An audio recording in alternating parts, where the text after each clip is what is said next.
ಶ್ರವಣಿ ಎಂಬ ದೇವತೆಗಳು ದೂರ ಸಂವೇದನಾ ಶಕ್ತಿ ಉಳ್ಳವರಾಗಿದ್ದು, ಅವರು 3 ಲೋಕಗಳಲ್ಲಿಯೂ ಸಂಚರಿಸುತ್ತಾ ಪ್ರತಿ ಜೀವಿಗಳು ಪ್ರತಿಯೊಂದು ಕ್ಷಣಗಳಲ್ಲಿಯೂ ಮಾಡುವ ಪಾಪ ಪುಣ್ಯಗಳನ್ನು ತಿಳಿದುಕೊಳ್ಳುತ್ತಿರುತ್ತಾರೆ.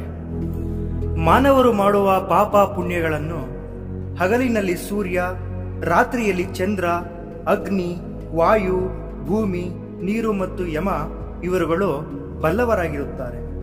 ಚಿತ್ರಗುಪ್ತ, ಶ್ರವಣ, ಸೂರ್ಯ ಮತ್ತು ಯಮಧರ್ಮ ದೇವರು ಒಂದು ರೂಪದಿಂದ ಮನುಷ್ಯರ ದೇಹದಲ್ಲಿದ್ದು ಮನುಷ್ಯರು ಮಾಡುವ ಎಲ್ಲಾ ಕರ್ಮಗಳಿಗೆ ಸಾಕ್ಷಿಗಳಾಗಿರುತ್ತಾರೆ.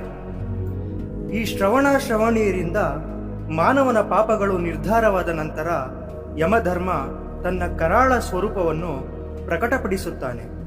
ಯಮಧರ್ಮನ ಆ ಭಯಂಕರ ರೂಪವನ್ನು ಕಂಡೊಡನೆ ಈ ಪಾಪಿ ಜೀವಿಯು ನಡುಗಿ ಕೂಗಾಡುತ್ತಾನೆ. ಪಾಪ ಮಾಡಿರುವ ಆತ್ಮಗಳಿಗೆ ಯಮಧರ್ಮನು